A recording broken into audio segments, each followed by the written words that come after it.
It's remote, unmarked and dangerous. Saudi Arabia's mountain border with Yemen is this country's Achilles heel, the covert entry point for drug smugglers, gun runners and Al-Qaeda operatives. At least 5 Saudi guards have been killed here in recent shootouts. Now they plan to seal the border with a giant fence. So we're in Saudi, that's in Saudi, but this whole mountain here in front of us in Yemen. Is in Yemen. Yeah, that's right. What are the drug smugglers carrying in terms of weapons? Mostly they carry hashish. In a lot of cases they carry weapons. AK-47s? Yeah, AK-47s. They carry, in a lot of cases, they carry small grenades. So it's a big challenge here in this border. Down at the border crossing, the Saudis showed me dozens of illegal immigrants they've detained in this building. They say they check them for criminal records, then send them back to impoverished Yemen. Many will keep on trying to get in. But on the low coastal plain, the Saudis have already stemmed the tide of illegals by building this barrier.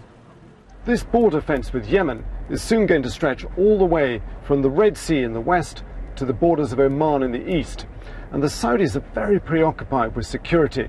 They've looked at the protest movements that have erupted around the Middle East with a lot of nervousness. They've reacted by sending troops into Bahrain. They've built a huge big border fence with Iraq.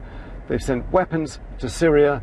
And they're watching with a lot of disapproval what's happening to their old ally Egypt. The Saudi authorities are also having to deal with a rising tide of online criticism. In the eastern town of Hafuf, I met one of the country's most prolific bloggers.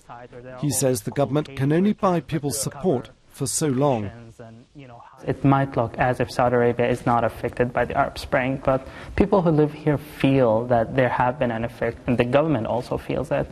So the government gave all these money handouts to the people, basically to buy their silence after the revolutions around the region. And if you go online now and see the kind of critical language they use against the government, you know that something has changed.